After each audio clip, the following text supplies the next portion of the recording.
What is going on, everybody? Welcome back to How's It Going to End? How you doing? That's great. Today I am joined once again by Frank Alvarez of the Basement Yard. Frank, how you doing? Good. I wore a longer sleeve t-shirt so it makes it look like I have muscles. Don't be fooled. I do not.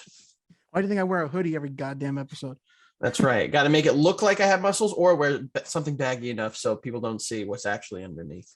Absolutely, that's the game. We have a lot of fucking news over the last 4 days from CinemaCon 2022. We have stuff from every major studio, and which is really the only time that is, if unless it's like a giant franchise thing that you hear from a studio. Usually it's streaming services and stuff like that. But we have a lot of interesting different types of projects, a lot of some big news regarding like Fast and Furious, Multiverse Yes. of Madness, a lot of interesting projects at Warner Brothers that they have coming out, not just including the random smattering of DC movies, but yeah, we're gonna just jump right into it. The I'm ready. I'm here for first you. thing, the Batman sequel is officially a go, and they are filming the Penguin in June of this year. I mean, is this a surprise to anyone? Nope. This I, movie, the bigger surprise is that it took them this long to. I mean, they probably had a plan to do it for this event anyways, but the bigger surprise is like, everyone thought Dune took a while to greenlight a sequel, and that was generally well received, but Batman took some time. yeah, I don't know if they were, just trying to make sure that everyone liked it and they weren't doing the whole like it came out, it's great, and then they give it time to sit and they hate it. Yeah. But we knew this movie was getting a sequel. I mean, everything had pointed to it being in the reality. I'm shocked it took this long to announce, but hey, man, I think they needed a lockdown Robert Pattinson and his emo ways for another sequel. Any villains or anyone that you want to see taken on in the next series, in the next movie, I should say? I think there's the general consensus. Everyone wants to see the Court of Owls. The vibe of these of Reeves movies, of Reeves Batman movies so far is very seedy and very underground. And we're not gonna get something, hopefully. I don't know. I think that if he goes the way he's been going, it's gonna be interesting. But he wants to do Mr. Freeze. He wants to do.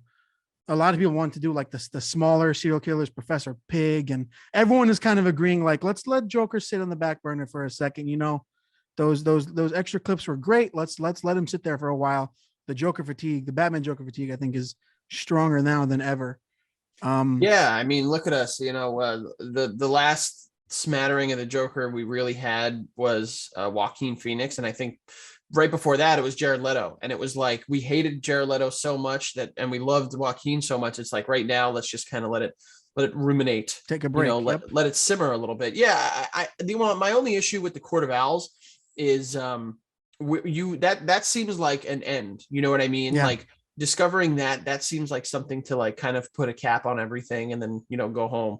So I think if we are to see the Court of Owls, if they do a trilogy and like the third is the final movie in the series, doing the third movie. Because I mean, also everything involved with the Court of Owls is like super like revelatory. Like in the end, like when you figure out that it wasn't just the Waynes and the other powerful families. Now there's like a whole underground thing, and you don't want that to be like the second one. And then the third one, it's like, all right, who's bigger than this giant underground organization?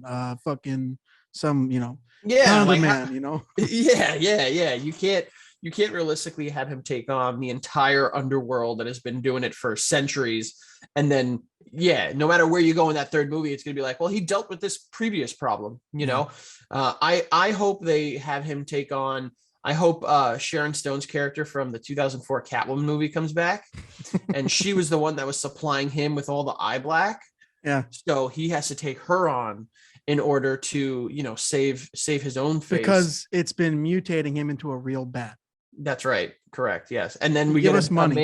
a man bat tie-in. There we go. Look at this new HBO Max series. We're printing money over here. Who are we, babe? We got this all figured out. The Penguin series on HBO Max filming in June. It's described as a Scarface, like, rise to power in between, I guess, from after the Batman, probably going to show like flashbacks and stuff up until whatever comes next. So that sounds pretty interesting. A lot of days for Colin Farrell with all that makeup on. Hey man, if they got the money for it, and he wants to commit, who are we to stop him? It's just so funny. I hope he like fully evolves into like, middle-aged mobster dad just like all the ones that we knew growing up that are just like, I don't want to see him rise to power as much as I want to see him go to his kids' little league game and like threaten the umpires after they call a bad strike. If there isn't a Sopranos like opening theme edit with Colin Farrell's Penguin, like, like that would be good. Just with Woke Up This Morning playing over it, that has to happen. That's that would be good. And him, instead of driving through the fucking over the George Washington Bridge, he goes over like, whatever the Narrows Bridge that they have over there in Gotham. And now I need that. Now I need a Tony. If I don't get like a Sill, like that's bring back. Happen. Oh my God. I know he's old, but Tony Sirico, he could still do it. Paulie Walnut still got it in him. Bring him back for this show. That That'd would be the wildest, just little thing. It's like they're at the Iceberg Lounge and suddenly fucking, you hear in the background, they turn it's fucking Paulie. Yeah, or Steve Van Zandt comes in and it's Sill, and like he made a crossover. And he's face, like, I told you, Ozzy. Don't fucking do it. That's such a great. Have you seen that clip of him after he recorded his own little intro of Oz after they put the makeup fully on, and it's just him talking to whoever's in the trailer, being like, they go, "Who are you?" He goes, he gets right into the character. Mm-hmm. Like, who you wonder who I am? Like, you send me an email. Where do you live? Where do you live? It's so immediately aggressive and like full of altercation. I love it. I love it. I want to see him, like I said, fully take on that role. Like I need to see Oswald Cobblepot go and order the best sandwich in town from this little deli no one knows about. I need to see him eating a Bialy for breakfast and dunking it into a cup of coffee, and then I need to see him, just absolutely like talk about kids as if they're angels, that's what those mobsters did. It would be like I'll tell you right now, I'll put a fucking bullet in the back of his head. But listen, a little boy, Bambino, That's how it goes. If they don't end the season like season 1 of The Sopranos, where he gets a hit, and that's how he gets like the bottle in his eye and going around doing whatever. Yeah, well, that's how they did in the Arkham universe, the video game universe. Yeah, exactly. Around his eye, it's the bottom of a bottle. I love the idea that you can't remove it, or else it'll he loses the eye or something fucked up, and like it just adds to the character. Like if they add one more thing for him to put on his fucking face, it's gonna be hilarious. Yeah. We got apparently a new Flash trailer. Above all the insane news going on with regarding Ezra Miller and all that, there's a new Flash trailer that is insane, full of new footage, and ends with Michael Keaton's Batman delivering the line, "You want to get nuts? Come on, let's get nuts." Which, yes, I have no problem with personally. I think that I'm somewhat of a scientist myself in No Way Home, and I'll enjoy this for this too. You know what I mean? I don't think it impacts anything narratively. I think it's just there for us to go, thank you. Yeah, we're simple-minded creatures, we don't need much to get us going. My nipples get hard from a simple line, like that. And that's for the people that through the years have, taken that line from that movie and made it blown it up to this degree that makes it believe it, makes everyone believe it's the greatest, most quotable Batman line. That's fine. It seems like everything going on with Ezra Miller, this movie is almost poised to take the spotlight off of them and place it onto Michael Keaton. My understanding is we're getting more Michael Keaton Batman in other movies, and I'm hoping that they kind of do what they can with the edit, push the movie back a little bit. It's time for Ezra Miller to go. They are a little maybe problematic, And what truly sucks about it is there's all these stories of him just either picking fights or getting into fights in Hawaii. And for that one story where it's like, oh, did you hear what he did to that person? And then a week later, information comes out that they apparently used homophobic slurs. And then the next day, a new story about him throwing a chair at somebody. I don't know what happens from there. Honestly, I don't know. I mean, one moment Ezra Miller is threatening a KKK clan, in some state, and everyone's like, "Oh my God, they're awesome! Thank God!" And then the next moment, they are just throwing chairs at people that are doing karaoke. And listen, I've done karaoke. I've been drunk doing karaoke. I can confirm that depending on the song choice, it gets a little hot and heavy. But I've never thrown a chair. If it ends with you throwing a chair, if it ends with me throwing a chair, there might be a problem. Yeah. This is a weird movie where I think that it had taken so long, and it probably had a clear vision as to what it wanted to do, You know, you had so many people attached to this, and they probably wanted to do the big bombastic, you know, kind of going through multiverses and stuff like that from the beginning. But since then, we've gotten one movie that has done it very well, in my opinion, with Spider-Man No Way Home. Mhm. It appears that we're going to be getting another movie that's going to be doing that next week. So let's see what happens. You know, I'll see it, but I don't know if I'll be running to the theater for it. Yeah. And also just added in that movie, apparently Michael Shannon is Zod again for Sasha Kaya's Supergirl. They really were like, okay, how many elements can we throw in this to be like, whoa, it's crazy when you didn't have to, you can go big without going too big, I think, and like regular Flashpoint is perfectly big enough, but I guess they wanted to tweak it in some. Yeah, it doesn't really make sense. I mean, I think the parts of Flashpoint that people were super pumped about, they're not doing. You know, people were pumped to see Thomas Wayne. Yeah. People, and Martha Wayne too. People were pumped to see the Atlantis and Amazonian War. You know, and it doesn't seem like we're getting any of that stuff. Yeah. We're just getting more of Ezra Miller, which two times the Ezra Miller. Everyone, watch out! Double the Ezra. Yeah, they're gonna be too fucking. We're gonna get concertoed. Two chairs coming from both sides. That's set for, you know, June 2023, but who knows with the way everything's moving. Black Adam had a whole awesome trailer, apparently. Super dark and brutal, ends with, you know, Hawkman saying heroes don't kill people, him saying, well, I do.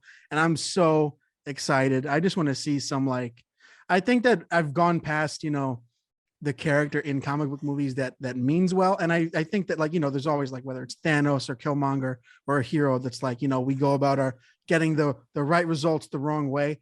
I just want some, like, murderous lunatic with superpowers to go around and be like, I think I'm doing this for the right reasons, and we all know it's not. Whether it be like, you know, fictional slavery leading to just zapping people who are walking around. I want to see people turn to dust. That's all I want to see. Yeah, it's still going to be The Rock, though. Don't, you know, like, he has an image to uphold. So even when The Rock is doing that badass stuff, it's still a little more watered down and family friendly. And that's coming from someone that is a huge fan of The Rock. I always will be until he does something, you know, until he comes to my house and slaps my wife in the mouth. I'm pretty sure that it'll be a very The Rock movie. Yeah. He'll be untouchable. It'll be basically, if you saw Hobbs and Shaw, it'll be that, but with, you know, IP. I don't know. Why does it feel like it'll lean more towards his Hercules to me? Yeah. Remember that? I mean, probably. That was like, that was an insane one. But it wasn't very, like, tongue in cheek, The Rock. It was very like he talked about passing out from screaming, I am Hercules. Have you ever heard that? Yes. It's blacked out. It's The Rock. The Rock.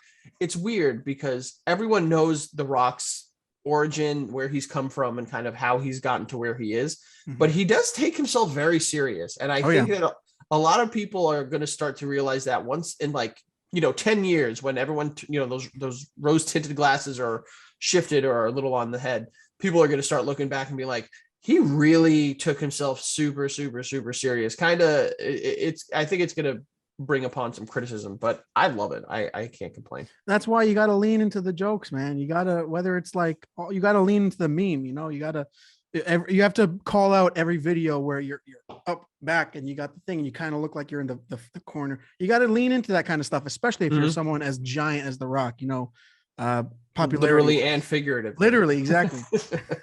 I do hope if he's going to go bad, he needs to go full bad. Like, we didn't, you know, we need to see just, like, bloodthirsty, ruthless. Well, that's apparently how the trailer was described. He's, like, just going around zapping motherfuckers in the name of his homeland. So I'm like, hey. Yeah, unfortunately, though, Warner Brothers is notorious for their trailers being one thing and their movies being another. I always go back to that Bohemian Rhapsody Suicide Squad trailer. Jesus Christ. All right. Aquaman 2. If you want to, this is like a fucking landmine, a minefield of just walking around being like, is this going to be a career ending thing? What's going on? So apparently it's Arthur and Orm teaming up reluctantly to take down Black Manta, who has gotten more powerful. That sounds like fun, but it's interesting to see how they go about some things, you know? I mean, you could talk about the elephant or the orca in the room, you Yeah. know, and Yeah, I mean, I all that going on with Amber Heard and Johnny Depp and all that shit. yeah, I don't know because this stuff was going on when they filmed the movie. I'm not Oh sure yeah. how involved she was in the production. It might be simple enough to edit her out. It might be simple enough to replace her with someone else. I don't know. I don't think it'll take away from the movie. Everyone in that cast, besides Amber Heard, for my understanding, is very likable. Yeah. You know, my twin Jason Momoa, you know, Patrick Wilson. I'll see anything he's in almost. Absolutely.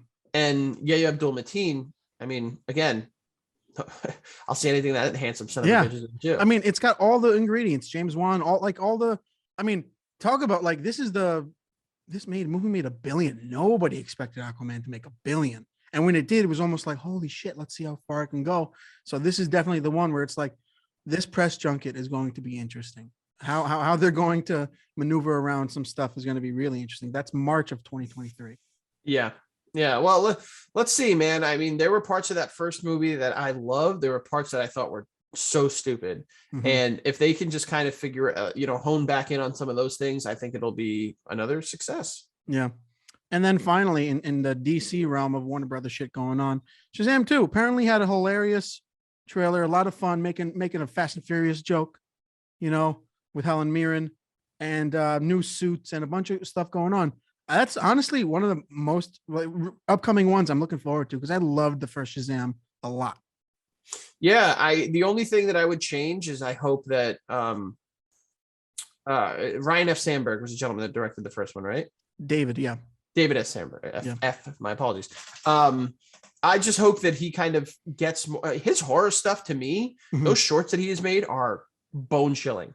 And I hope that he somehow incorporates that. I know it's probably going to be a little tough because it's not a, you know, really poised to be a very horror, you know, laden franchise, but yeah, man, more of the same. I have no complaints. This is probably the one that I'm looking forward to the most.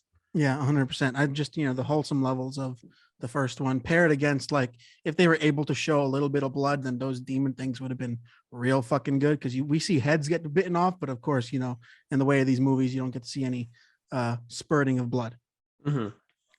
And moving off from all the DC shit, we got something actually I'm really fucking excited for. We got a first look at Greta Gerwig's Barbie. Yeah. Margot Robbie as Barbie chilling in the fucking, you know, 80s Cadillac. Apparently it's supposed to be like taking place in the 80s California. It's going to be very satirical or you know, satire drama with a huge cast that everyone is in love with, you know. I don't have them all written down, but people can fucking Google that shit. Ryan Gosling and Kate McKinnon and go ahead and Google Margot Robbie and Barbie and see what pops up. I dare you. Exactly. What do you think of the image? Did you see it? I did. I mean, you know, the image was bright. You know, I think that people expected, from my understanding, Greta Gerwig's other work, you know, is a little more in touch with reality. So we didn't really know what tone we were going to get, but it was bright. You know, Margot Robbie was, you know, in her full Barbie getup. The car looked great. It seems like they're really going to go with that toy, like heightened aspect of everything, which I think you can play around with that really interesting in an interesting way.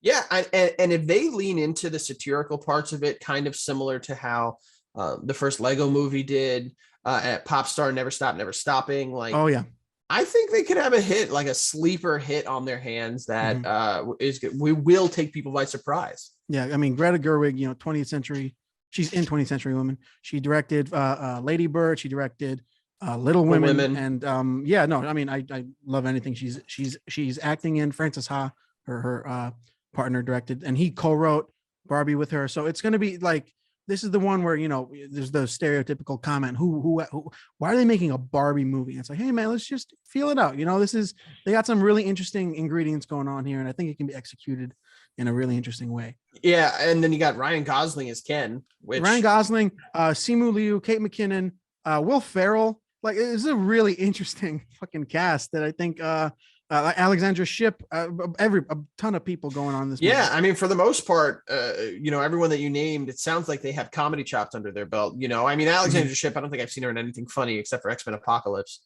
and that was that was unintentional. But yeah, I'm pumped to see what they do because it's going to be different, and if anything else, that's what everyone wants, right? Yeah, I mean, I think that I think the majority of people want mostly the same, and anything different. Well, I think for the people scared of. Yeah, the people that are going to see the movie, let's be honest. I mean, it doesn't strike me as something that's going to be a huge, massive financial hit. And according to right now, I think it is coming out the same day as Christopher Nolan's Oppenheimer, which it'll probably get pushed. What a day that'll be. That's what I said. It's gonna be a fucking interesting double feature. Yeah. That's coming. June 20. No, I'm looking at Elvis. Moving on to Elvis. Baz Luhrmann's Elvis. Yes. That looks fucking insane. Austin Butler.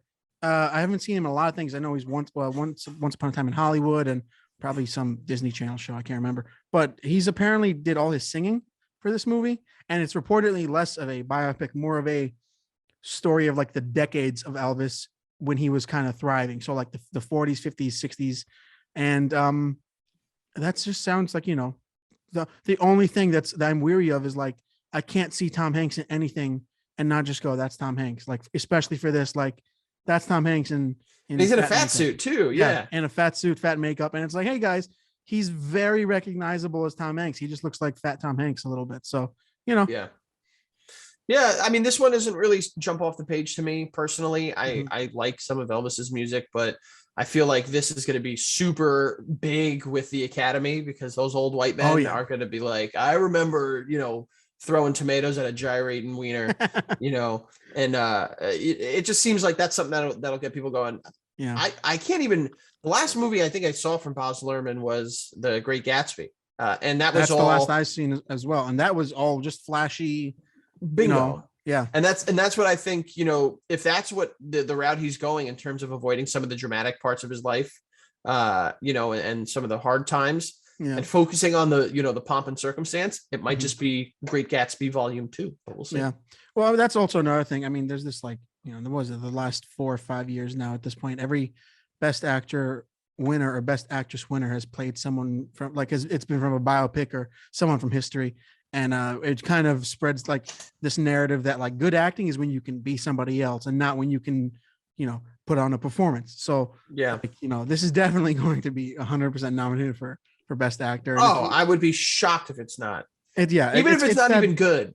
Yeah, 100%. I mean, we could talk about Bohemian Rhapsody, and Rami Malek did a great job at impersonating Freddie Mercury, but like I can't even remember. 2018 had a lot of interesting roles, a lot of interesting movies that came out, and that movie also won best editing, which is fucking hilarious. Yeah, that scene is everyone posted that like so this movie won best editing. Yeah. No, Queen is my favorite band of all time, and I watched that movie, and not with kind of like my nose in the air, but I hated the first half of the movie because it was just wig and teeth. It was exactly. But let's see. I mean, Austin Butler is pretty much a lock to be nominated, but I guess we can see what happens. Have you ever heard of Sasha Baron Cohen almost being cast as Freddie Mercury? Bro, when that movie was originally pitched, he was going to do it, and I think he was assisting with the writing process too. Yeah. Oh yeah. He wanted to dive deep into like the insanity of what it was to be Freddie Mercury. Bro, that would have been iconic. I remember telling my mom about that, and we like lost our minds. We're like, this is going to be incredible. And then you hear like I don't remember who was set to direct, but whoever was set to direct was talking with David Fincher about it, or was it the other way around? And apparently there is like test footage of Sacha Baron Cohen as Freddie Mercury out there somewhere. Apparently it's amazing, but that would have been the kind of movie where it's like, it's not glazed over and by the end of it, everyone felt fulfilled. You know what I mean? It's like very much like, I want to get into the seedy insanity of it all, and of course, the band was like, "Hey, let's maybe not do that. Let's." Yeah, well, exactly. That was the point. I was watching, Bohemian Rhapsody a couple of years ago, and you have like Freddie Mercury, Rami Malek is Freddie Mercury, like, come on, let's go party. And all the other band members are like, no, we have a family. We need to be responsible. And it's like, bro, they're rock stars in fucking 1960 and 70. Get the fuck out of here. Yeah, who are you trying to? They were doing right everything. Also, like, I mean, just a great comparison for Bohemian Rhapsody. Rocket Man handled like Elton John's insane sex and drug abuse insanely, like in a really captivating way. And then in Bohemian Rhapsody, you know, you have Freddie walk in with like a nondescript beer bottle while they're coming up with "We Will Rock You," and it's like, guys, there were more interesting ways to go about this. How the fact a Freddie Mercury movie wasn't more lively is insane to me, because the guy was a fucking figure. You know what I mean? Yeah, I to this day prefer Rocket Man over Bohemian Rhapsody, and I think most people that have seen it they don't understand that. But if you guys haven't watched Rocket Man, it's what I wish Bohemian Rhapsody was. Like the fact that he lives in this hyper like performative world, and he's singing his songs more to himself than to a crowd, and you can do like the fact that they condensed tour montages in Bohemian Rhapsody to be like, look at them, they're rising up. It's just so fucking bland. It's boring. You know what I mean? And a lot of it is also incorrect, which is the big part of it too. Also just it's just not fabricated. True. Yeah. I don't know. It's fucking lame. Moving on from these, singer biopics. Olivia Wilde directed Don't Worry, Darling, which is described as a psychological thriller starring Florence Pugh and Harry Styles. She said the movies that inspired her for this were The Matrix, The Truman Show, and Inception, which are three movies I would never expect to inspire a like 1950s dramatic romance between, a husband and like a nuclear family husband and wife type thing. So that sounds insanely interesting to me. Yeah, I mean, let's be honest. People were just talking about the fact that she got slapped with custody papers. Oh yeah. On stage. Can people just fucking not do this shit in public? Listen, apparently, like they got into the arena. Whoever was I don't know how that happened. They got as someone that has for work served subpoenas and stuff like that before. Hats off to whoever did that, because I mean, first of all, no, you're an idiot, you're stupid, you shouldn't have done that. But also, that's hysterical that he was even able to get insane. On stage. And then you have Jason Sudeikis. Everyone, I mean, of course, the narrative before any confirmation was being pushed. It was like he's vindictive, so he had that person serve her on stage before she had to do the presentation for her movie. And then you hear him talk about, he's like, I had no fucking clue that this was happening. Like, yeah. Like, and then you have the CinemaCon arena or whoever being like, we're going to undergo security procedures to see how this person got inside.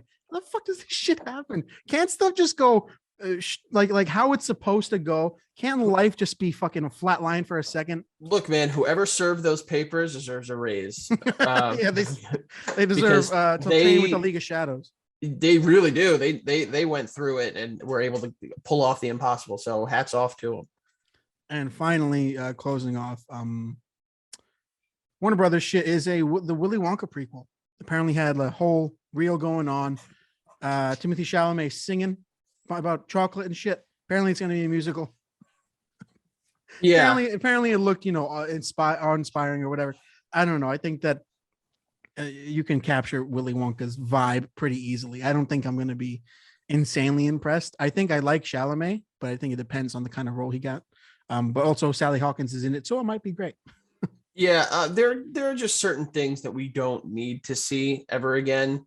I think that Willy Wonka peaked and will never ever touch the iconic status as it was when Gene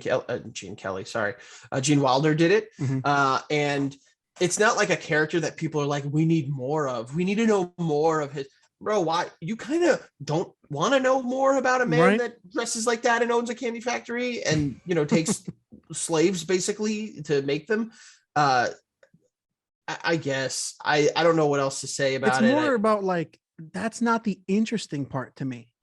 I can kind of picture the psychotic childhood of a guy who runs this extravagant fucking chocolate factory. But the interesting part of that guy's story is when he fucking takes out kids one by one. It's not the before of that story. You know what I mean? Unless this movie is going to show that he was like in, the first movie took place in what, like the 20s or 30s? Something like that. Yeah.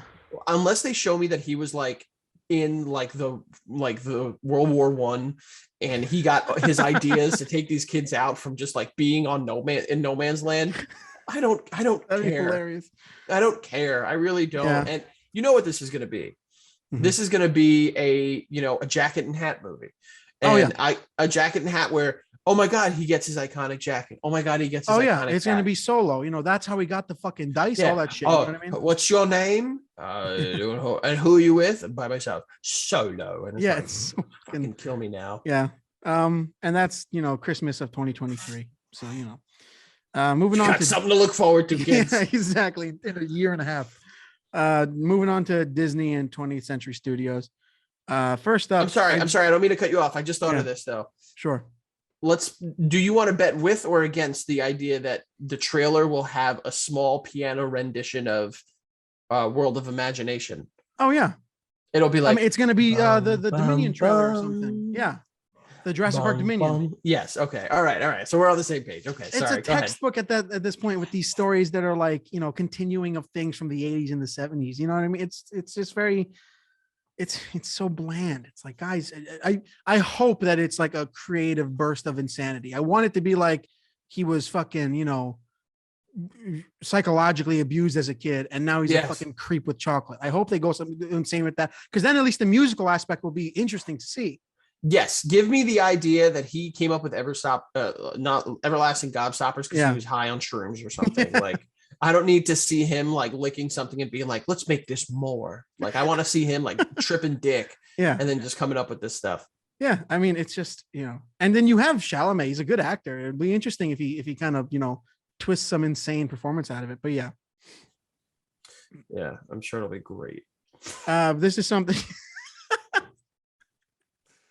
The disdain in that, I'm sure it'll be great. Disney and 20th Century Studios. I almost said 20th Century Fox. RIP. Multiverse of Madness. This is just happening like right now. Apparently, like a TV spot aired 4 or 5 hours ago. I'm not saying nothing. Believe me, I had it fucking ruined. Don't just shut up. Yeah. I have not watched any trailers for this since the first one. Me too. And scrolling through Twitter and you get fucked. I've seen people talking about stuff, and I don't want to ruin it for anybody else, but again, it just doesn't make sense. Marvel doesn't need to put out trailers. They don't need to tell you anything about the movie. You're gonna go see it. Period. It's in a week and a half. May 5th. What the fuck are you doing? Yeah. You know what I mean? Like, I don't know. And that's also, I've been talking about this. I've been bitching about this for like 6 months. The incentivization behind like these giant studios. It's like, guys, do you think someone's gonna just miss out on the 30th installment of like the next, however many movies? You know what I mean? I think the only defense that they have here is that it's Doctor Strange, which is not a big IP in and of himself. Which his first movie came out 5.5 years ago at this point. And I think they want this movie to do really, really well, so they're throwing everything in the kitchen sink at it. But you're right. I mean, these movies they sell themselves based off of the fact that they are, the 30th chapter in this ever lasting novel. So, I mean, just to add on to that, Kevin Feige said like they're about to go on a creative retreat to plan out the next 10 years of movies, which is like, that's great. There's a plan. There's a trust as an audience member in that idea. And then I'm on the other side of it being like, I'm so tired. You know what I mean? But it's like, when was 2008? Jesus Christ. It's been, someone, have you seen anything of Moon Knight? Yeah, I've been watching the entirety of it. Someone put up that clip of Tony Stark putting on his suit for the first time in Iron Man, clinking away, and then it cuts to a hippo Egyptian goddess. And it's like, if you told someone, 13 years ago that this is where it was going to end up, that's some mind-altering shit. You know what I mean? So think about the next 10 years. Yeah. I mean, listen, I've been enjoying Moon Knight. I'm interested to see what they do next week on the finale. But yeah, this man, he is, he wrote the book, and people have still to this day, they're trying to figure out how to do it themselves. Consistently failing at trying to like recapture what this genuine like pioneer, like it's fun to make fun of Marvel or Disney, the MCU or whatever. And sometimes they deserve the flack, sometimes they don't. This is a genuine like pioneer of a producer. This guy planned out a cinematic universe was a fresh idea up until like 14, 15. And then it's just taken off as this insane thing. And he 100%, deserves props for that shit. I've said this before and I'll say it again, like for better or for worse, you can make arguments for either side of the spectrum. We're witnessing history. There's no doubt about it. You are going to be able to say that you witnessed what this has become. And I think the thing that is most impressive is that other people have tried doing it and have fucking failed hard, and that's what makes it more impressive. Like, yes, the movies that they have made, like, and the money that they've made and kind of how they have seeped into pop culture is impressive enough. But the fact that other people tried doing the exact same thing and were not able to get it off the ground, it just shows you how ahead of everyone else Marvel Studios and Kevin Feige are. Yeah, a perfect example. I just read this article, but I totally blanked on his name. The director of The Mummy with Tom Cruise, when they were about to do that whole Dark Universe thing. No, I might be wrong. I was gonna say Alex Summers, but maybe I'm wrong. Something, I don't know. But he talked about like that project, that colossal failure of a movie is what taught him to be more selective with his projects. And that's a perfect like lesson, a storybook lesson of being like, hey guys, pick your projects on a passion and not on like, all right, this one's going to be The Mummy. The next one's going to be Dracula. The next is going to be Frankenstein. You know what I mean? It's just. Yeah. And I mean, in particular with that, the Dark Universe is, I don't know the gentleman. I can't remember his name off the top of my head, and forgive me for not, but I also wouldn't be able to tell you what his directing style is. And I wouldn't be able to watch that movie and point it out. Like, for better or for worse, again, you can watch these Marvel movies, and it'll say directed by Taika Waititi, and you can see his fingerprints on it, even though it is technically, I'm sure, made by the studio. Well, yeah, and made by committee. You could see Taika's own personal flair on it. You could see Jon Favreau's. You could see, the Russos. You could see Kenneth Branagh's in that first Thor movie. Oh yeah. So.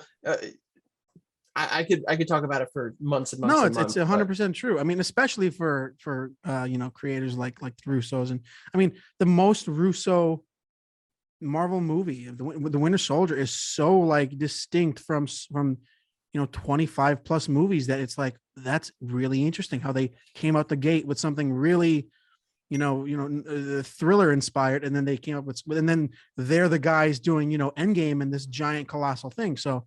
It's really interesting how that goes down, and it just makes me think about the next 10 years. You know what I mean? Will this stuff even be? Think about 10 years ago. Think about pop culture 10 years ago. Will this be a mutated thing in 10 years? Will it be like, oh, there's like, I think it's obvious. Like probably no. I think there's always going to be a strong support for something like this. But I'm thinking about like in 10 years being like, oh, Marvel's still making movies. Huh, interesting. You know what I mean? Like it sounds like the horse has been dead and yet they're still cranking shit out. You know what I mean? Yeah. I think it kind of reminds me from at least, well, I hope to a degree it reminds me of this, but it almost feels like it is going to take the route of like professional wrestling. And I know that's maybe a weird, that's a great example actually comparison to make, but like, you had professional wrestling in the United States as kind of like small territories. You had things and, pop up that were really strong and people really loved them. Same thing with comic book movies through the, 90s and early 2000s. It was, you had them sporadically. Some of them were great. Some of them were not so great. But then you have this monster that came through and took everything, basically all the popular talent, all of, all the territories, was able to put the money behind everything, like the WWF at the time or WWE now. And that's the same as Marvel. Marvel reinvented it. And where wrestling was in the late 90s, early 2000s, it bled into pop culture to a degree that people never thought would happen. And now, not that it's petered out, but it's become more of like the norm. People are like, oh yeah, Mondays is, Raw. Oh yeah, May is Marvel month, like it's just, that's kind of what I think might happen, but I also do hope they consistently reinvent themselves to the degree that WWE or modern professional wrestling is not able to at the moment.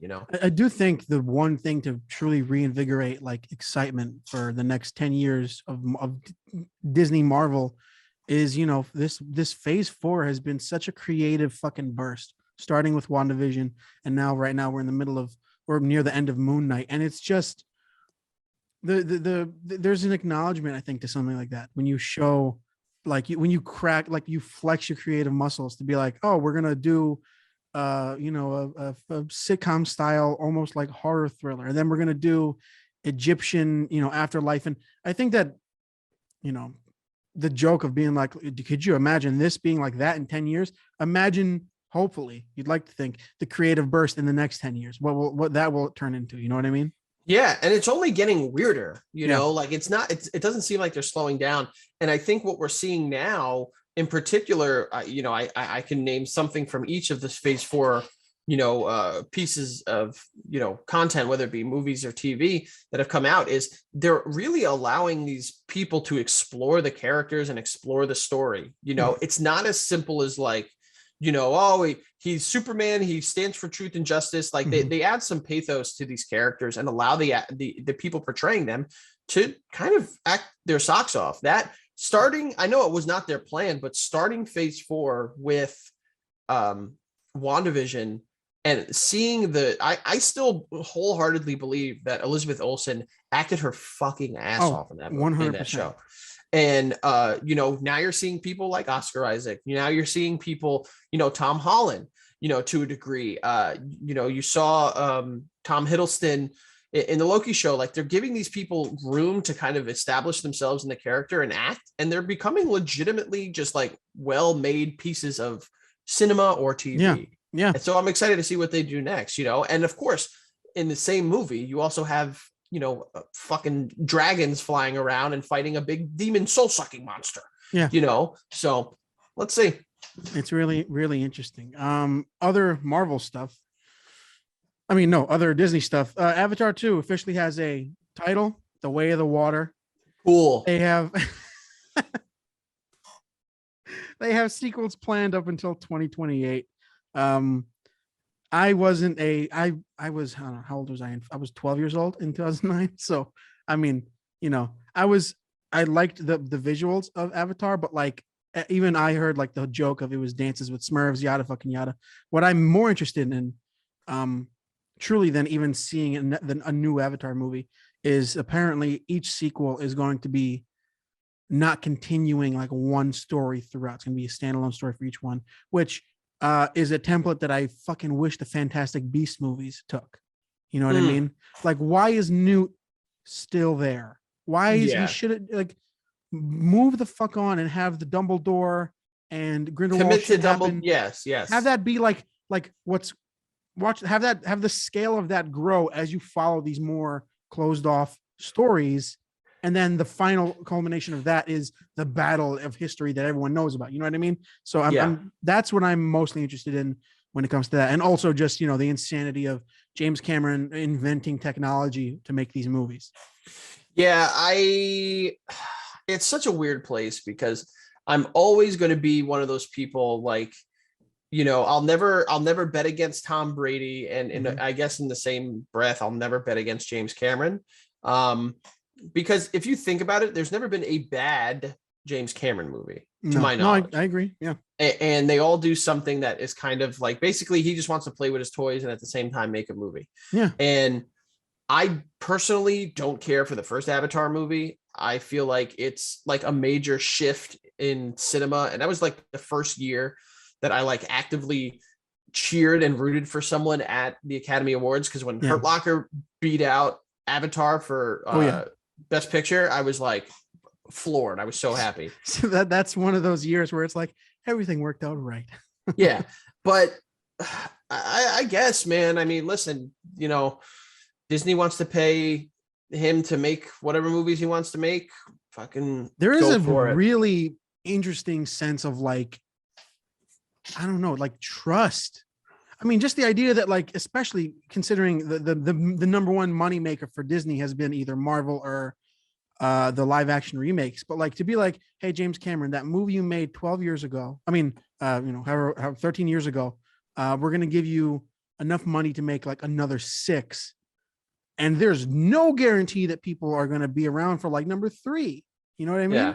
So there's a really interesting, leap there going on. We're gonna find Disney. out. They can shell out that much money anytime, but we're gonna find out, man. We're gonna see if people care about this stuff as much as Disney thinks people do. Because if this movie comes out and does anything less than $1 billion, it will be considered a failure because of what that first movie did. And anytime I think of James Cameron, and certain directors or musicians or whatever, you've seen Chappelle Show, obviously, right? Yeah. You remember the sketch that they did where he was like, he was being like cross-examined as like in different like celebrities trials. And like at one point he does like Michael Jackson and he's like, he made Thriller. Yeah. He made Thriller. Yeah. Same thing with James Cameron. He made Titanic. Yeah. Like he made us care for something that no one gave a shit about. Not the boat, I'm saying the movie. Who gives a fuck? Yeah, he made T2. Oh yeah. And he made Titanic. The guy has, I guess that's what it is. That's what I mean by like trust. Like he's got such a weird amount of goodwill to his name that it's like, you know what? Make as many as you fucking want and we'll give you the money for it, Yeah, I guess. What's the last movie he made? I don't know. I know he was like executive producer on the last Terminator, but I don't really know exactly. Executive producers don't do anything. And just in case anybody doesn't know that, they basically they want their name on a movie, so they get paid to do it. You think he really thought those Terminator movies were good, dude? Yeah. That's how they sold it too. That's how they sold it. Going back to the roots or whatever the fuck. You really think he watched that and he was like, wow, Dark Fate is onto something. Well, that's another example of like, we'll bring back Linda Hamilton. Linda Hamilton. That's like the, I don't know. It's Scream had a great joke about that. The reboot sequel, where it's like reboot or whatever they call it. Yeah, you can go right up until a point and then you can ignore anything after that. So to like completely, everything after T2, fuck that. This takes place right after T2. And guess what? Nothing mattered. The kid died. You know what I mean? And guess what? Everyone hated it too. Also, no one liked it. It's so fucked. I don't know. It's interesting, man. And then, then he's let's watch this next fucking thing be beautiful. We'll see. We will see this December. Oh yeah. And I saw David F. Sandberg. He's fucking hilarious, dude. Shazam. Yeah, he's like, you're welcome. Yeah, he's so fucking funny, dude. Yeah, like that's what happens when you get like a regular dude who made shorts now making movies. That's hilarious. Bro, those shorts, I still, to this day, if you guys have never seen those shorts, go watch them. Because one of the most horrifying things ever. I remember being excited when the movie was of Lights Out was announced, because I was like, this short is like, 3 minutes of the most terrifying shit you'll ever see. Yeah, he's very good. Lightyear is apparently insane. Chris Evans and I guess. Yeah, takes place in Toy Story universe. So the Buzz Lightyear toy is based off the character in this movie in this universe, which I thought. So I guess the character in the movie is based off Buzz Aldrin, but like super sci-fi. I have no idea. I don't know. This is one of those things like I have legitimately no idea. I saw a tweet the other day and it was a picture of a Buzz from the movie Lightyear, the toy, and it was like it's the toy of the person from the movie about toys. Yeah. And I was like, this in is a movie about toys. Yeah. Yeah. Like I can't figure this out. I can't decipher this. I saw someone say that all they have to do now is do like a Woody's Roundup movie. Might as well. Yeah. Someone said have Timothy Oliphant play Woody and just have it be like a real Western with based off Woody and a Stinky Pete or whatever the. Yeah, just like he comes down like he's about to duel and he's like, there's a snake in my bridge. And then that's where the character of Woody was. It's very interesting. I don't know. It's Listen, man, I love Pixar, and they do have a way with their movies. Most of them, they're Hall of Fame batting average, absolutely. Mhm. I don't really care about this one, but I'll watch it when it gets put on Disney Plus. I'll Yeah. watch the shit out of it when it gets put on Disney Yeah. Plus. It seems like, you know, every movie they make, they just excel visually. Like this looks Oh, it's visually beautiful. outstanding. It looks like they're going to do a whole, you know, the futuristic sci-fi space thing, but it looks insane. Someone said that we've never seen Buzz without his like underneath wrap underneath the helmet. So seeing Yeah. him like his neck to his chin and then his hair, someone said he looks like a cop that would tell you to stop resisting. Yeah. Oh my God. I'm not gonna comment on that. No, it's gonna be another jacket and hat movie where he's gonna say something and people will be like, oh, or he's gonna infinity, and then or he's gonna do like a Buzz Lightyear to Star Command. Come in, Star Command. Oh, no one answering. And it's like, that's what it's gonna be, where people can I just love point out that and say, that animated series. You ever watch that? oh yeah, I used to That was love the that animated series as a shit, kid. dude. Like, and they created a whole, lore behind that. A sci-fi world. So it'll be interesting to see what they do with this one, and the amount of light year 2 further than the speed of like the sequels that this is going to spawn, and Yeah, kind of hope that they go. It's funny because a light year is a measure of speed, right? Yeah. So if it was like light year and 2 parsecs, It's just distance, yeah. You really confuse people, because a parsec is distance and not necessarily. Just make really confuse people out there. Yeah. And just to, also surprisingly, I was surprised Disney, but completely unrelated to everything. David O. Russell's Amsterdam, which is like a 1930s plot of something in American history. Christian Bale, Margot Robbie, John David Washington. This is the second of 3 projects I have on here that is like Margot Robbie centered, and she's just fucking killing it right now with Barbie, Amsterdam, and Babylon coming up too.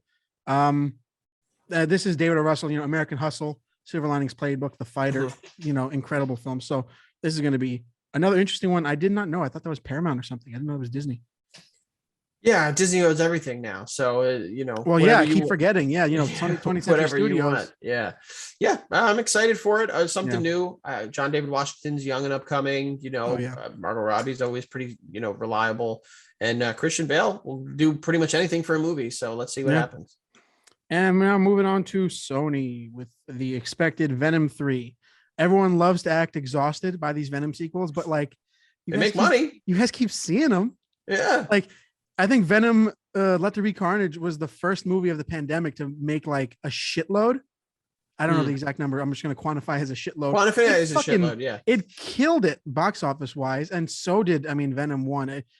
Whether you really, enjoy the movies, I guess it doesn't matter considering how many people are seeing these. So of course they're going to make a third. And I hope Andy Serkis is still, directing them, because Venom Let There Be Carnage was a fucking mess and I loved it. I had so much fun watching this fucking movie. They need to they almost can't screw this franchise up, because what people love about it is how ridiculous it is. And the reason it's so ridiculous is because Tom Hardy is just a psychopath that overly commits. So the only way I could see them really messing it up is if they went to like the self-serious tone that they went for with the first movie. Yeah, exactly. And because the second movie was like a breakup. The first movie was like a rom-com. Yeah, exactly. The first movie was like veiled as this conspiracy thriller with the government and the secret company. And but then the second movie, they like what Venom and Tom Hardy, spoiler alert, break up. I fucking love that. That shit is that entire relationship fight where he throws the TV out the window. It's very much like you could have written that for 2 separate people, and it's a really good idea. So I hope Andy Serkis sticks on and just leans more into the silliness. There's nothing better to me. Like my favorite thing is like earnest silliness. If you take something ridiculous seriously, there's nothing fucking funnier. So because you don't know if you're laughing at it or with it, Yeah. They greenlit a El Muerto movie, which is a character that's appeared in like 2 fucking comic issues, I think. I don't know who.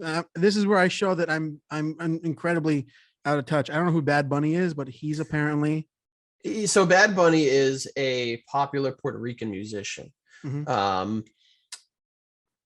That's it. That's it. There you go. I want to talk more about this, but I will end up just popping out my cyanide tooth, chewing on it, and just going away. So, I get hey, it, man. Sony, I know you really want to build up that Sinister Six, and I guess go for it, but boy, oh boy, if you didn't know if you had no clue what you were doing before, you definitely don't know now. I think they're celebrating is like the first Spanish-led superhero movie.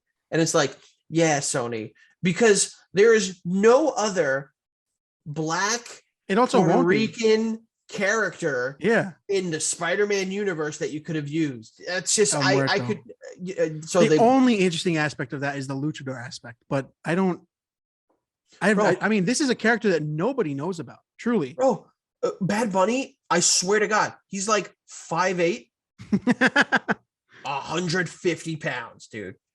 If that, he is barely pushing like $160. If you look at him, because he did wrestling, like he was on WrestleMania last year. Yeah. I could swing him like a bat and throw him. No disrespect, he clearly has talent. And the machine is behind him. But also, this is set for 2024 release, so let's actually see if they go any further than announcing. You know what I mean? Dude. Exactly. It won't come. It's 100%. They're gonna figure out that Morbius is hot fucking penis trash. I think that Morbius was fucking awful. I think the interesting aspect will be if Madam Web and Craven do well. Oh yeah, those movies are gonna just go nuts. They're gonna really sell. I think it's entirely possible one of them will do well financially, and they'll be like, fuck it, we're doing El Muerto. You know what I mean? Yeah.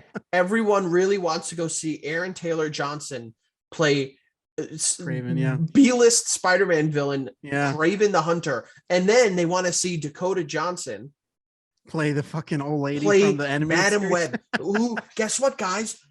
She stays in a chair the whole time. She doesn't leave her chair. They're gonna totally fucking switch it up. They got Sydney Sweeney in that, and she's gonna do some, Spider Gwen or something. They're gonna do a whole and then moving on from the weird Sony, we got Across the Spider-Verse.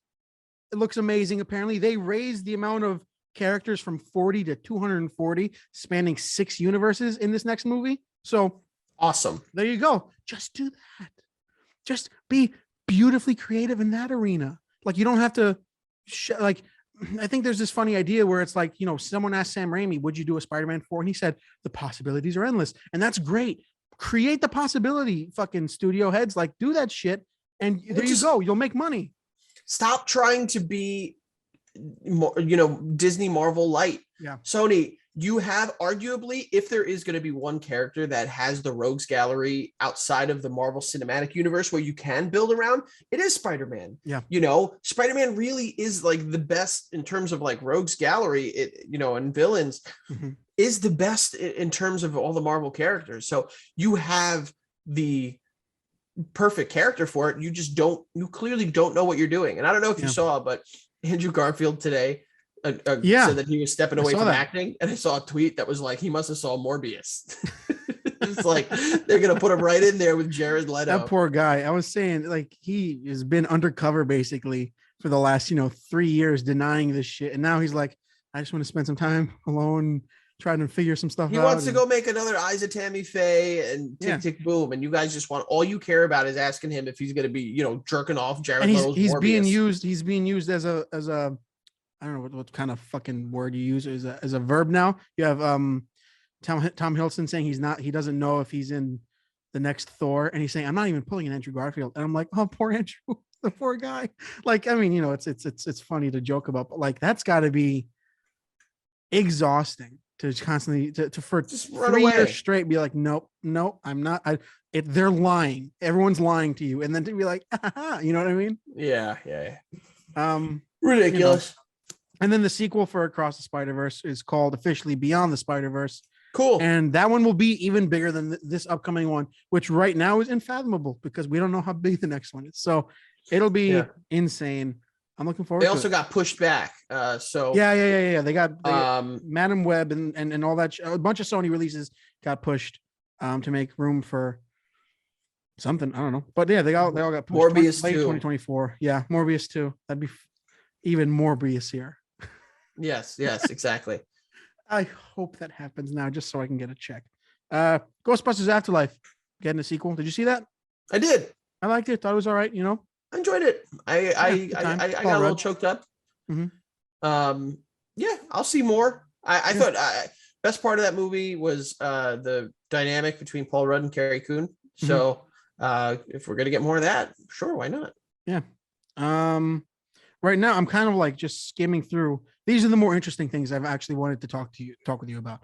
There's a movie called Violent Night starring David Harbour. It's described as Die Hard Santa. Yep. A family gets taken hostage and Santa sneaks in through the chimney and has to rescue them. Is this the greatest movie of all time that hasn't been made yet? Yeah, this sounds like this might How be has this not been made since Die Hard came out? Citizen Kane walked so this movie could run. This is just a perfect. Apparently, it's supposed to be made by the guys who are the producers of John Wick and Nobody with Bob Odenkirk. So like, it's incredible. It's gonna be Santa just fucking people up. That's And the best movie. And you have David Harbour, who I'm going through at Stranger Things rewatching so my wife right now. good. The dude bleeds charisma. He's on 100% fucking charisma. It's so cool. Another small project he's doing right now that isn't on this list, but I read somewhere he's playing the mobster that reportedly inspired Tony Soprano in something. The New Jersey mobster who like him and his son in real life bought a local hockey team and they were always having problems with the local like police force. And apparently that's a whole, and he's going to just play the guy that, reportedly David Chase took inspiration from for Tony Soprano. So that's great. There you go. That's great. What a wide range of like fucking projects to do. You know what I mean? So I'm really, really excited for this. Yeah, love that. Absolutely. He can make those fun movies and then collect his Marvel check anytime he wants to show back up as Red Guardian. Dude. Yeah, fuck yeah. Nope. Jordan Peele came out, talked a bunch about Nope, talked about how they used 65 millimeter IMAX camera for the entire filming, which is pretty unheard of. They used just insanely new IMAX techniques, which I don't know what that means, but like it's gonna be a visual fucking wonder 100%. And he kind of sort of confirmed the idea of it being like extraterrestrials, Nope being an anagram for not of planet Earth. So that sounds interesting. I'm excited. Yeah. That's probably one of my most anticipated coming up in the next, in summer. So he's so far he's 2 for 2, my opinion. Oh, so let's see what I have high expectations. I know my wife is super pumped for Nope. So yeah, I mean, let's see what happens. We got Damien Chazelle's Babylon takes place in the transition from silent films to the talkies, and Diego Calva, Brad Pitt, Margot Robbie, Tobey Maguire is playing Charlie Chaplin. So that's gonna be fucking hilarious. I think this is his first role other than coming back as Spider-Man in a pretty good while. So probably since The Great Gatsby. What a fucking weird. He's done some like animated stuff, really? Like voiceover. Yeah, nothing big though. Yeah, that's pretty funny. Yeah, no, that's gonna be great. We got these like absolute killers with Russell and Peele and Gerwig, Nolan, Chazelle coming out with like these insanely interesting, the majority of them, even Olivia Wilde, these period dramas. So I'm really excited for these. Yeah, everything I've seen from Chazelle, he really picks something that he wants to write a love letter to and does that in his movie.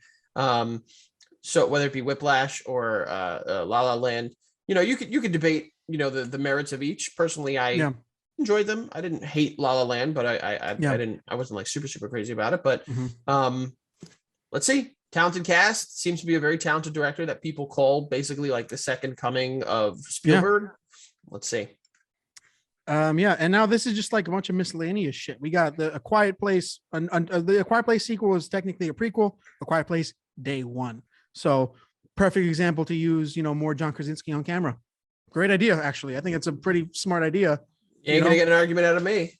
And I thought that was a great idea. I mean, just because he's so great in these movies and the few moments we see him in the second one, it's like, yeah, why wouldn't you just an interesting concept. It's going to be the loudest A Quiet Place movie. Everyone just being like, it won't be a quiet place. Yeah, exactly. Be a very loud a place. An interesting day one. It's not like a zombie apocalypse day one where it's like, dude, they're zombies. Nuh-uh. And then someone gets fucking eaten. This is like, shut the fuck up. And then a giant fucking alien kicks through the door. Yeah. I just hope we don't I really hope we don't get too much of an explanation as to where they came from.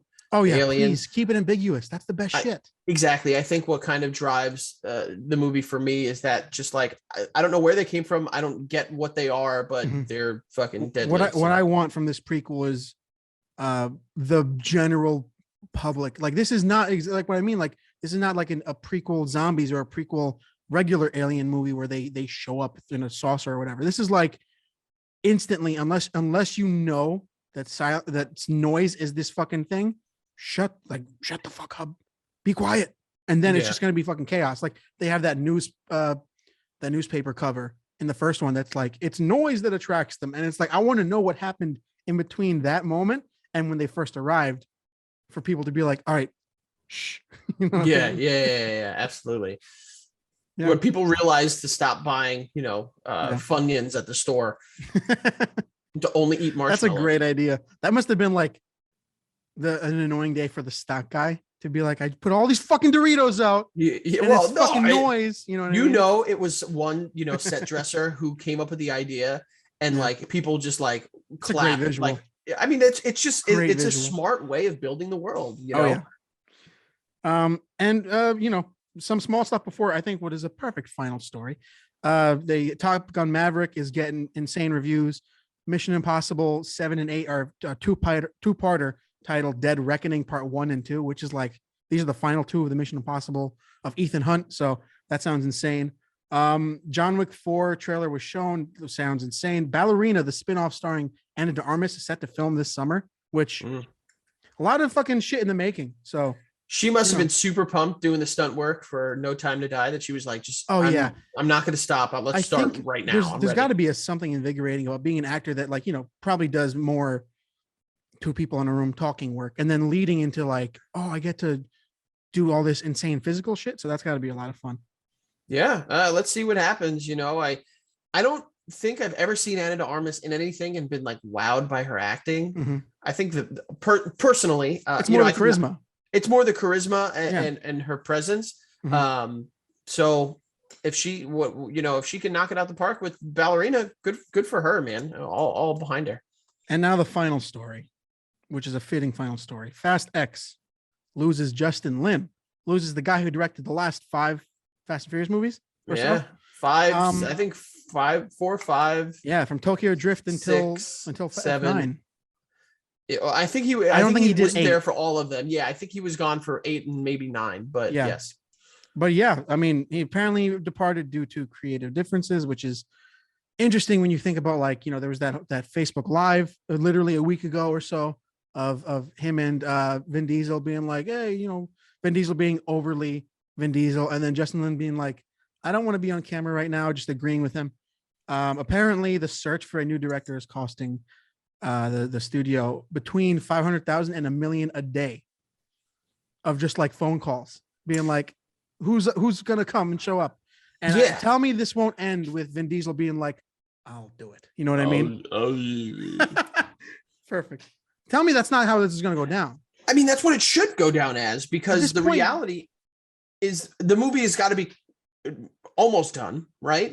Yeah. They have an idea, No, this is like the first couple weeks of shooting. Oh, I didn't know that. But it doesn't take you don't need to be a rocket science to film a Fast and the Furious movie. If we're being really honest. I made this whole joke about him, talking about wanting to tease the good performance out of The Rock. It's like, hey man, you're not making Paddington 2. You know what I mean? You're making some fucking The Rock comes in with a big gun, shoots a bunch of shit, says a cool line. He knows that's what he's there for. And guess what? You lost him from being a fucking megalomaniac. So let's see how this goes. And that's what it is that I'm sure, in time, all kind of ugly, ugly show their head, or whatever the saying is. I'm almost guaranteeing that something is going to come out that basically confirms that this was Vin Diesel was too involved and it's like, dude, if you're going to push somebody, not maybe purposely push somebody out, but like if you know what you want and you don't think anyone is going to bend to you and what you want, and you're kind of like the end all be all this stuff, just do it yourself. I know directing is a very, very hard task. And I don't want to belittle people that, are in that line of work that do it. But I don't think it takes a Sam Mendes Mhm. level brain or Christopher Nolan level brain or Greta Gerwig level brain to direct a Fast and the Furious movie. Yeah. So Vin, help save your, studio what, man? money. At this fucking point, just go fucking crazy. Just do it. Like, you've proven to the rest of the world how much of a fucking like egomaniac you are when it comes to these movies. How much of a like pompous ass you are. Just fucking go crazy. And he's been executive producing for a while now. He kind of gets the vibe of what's supposed to happen or whatever. Like, who knows how this movie was written, but just why not? Save the fucking Yeah. studios a shitload of cash. Hey man, if you can, you would be proving your worth if you could save them money. That's what everyone wants to do, is save money in Hollywood and make more. So if you can step up and do it, go for it. But yeah, I don't think anyone watches these movies and goes, oh, really? Oh yeah, Justin Lin directed it. I am on board. No 100%. one cares about that. I think that was more early on, the name recognition of it, because it went from, I don't know who did the early ones, but when Justin Lin did Tokyo Drift, and then I think he did F5 after that, or F6, people were like, oh, so this is where, because that's when the Fast and Furious movies went up a notch of like, now they're fucking, now they do heists and they pull banks through city streets and all that shit. Yeah. So I think that at this point, it's like, hey man, you know what? It's your baby at this point. Just fucking go crazy. Yeah, absolutely. And that is all the news that I gathered. Not all the news in the world, but yeah, that's all. There's nothing else going on in the world outside of movie stuff. I'm pretty sure, I don't right? think so. Nothing we can think of. It was not worth talking about, right? This is great to have you, man. Tell people where to find you. Oh, again, thank you for having me. I always love coming and hanging out. F Alvarez 8085 on Twitter, the Frank Alvarez on Instagram, and then I co-host a comedy podcast with my buddy Joe called The Basement Yard. Go check it out. The Basement Yard on anywhere you like to watch your podcast, including YouTube. So also on the socials. So go check it out at The Basement Yard. All right, guys, you can follow this podcast on YouTube, my YouTube channel, Comedian Cinema, or you can find it on Spotify, Apple Podcasts, wherever you listen to podcasts. At How's It Going to End? Be sure to rate and review if you do it through Apple Podcasts or some other source where you listen. Make sure you subscribe on YouTube.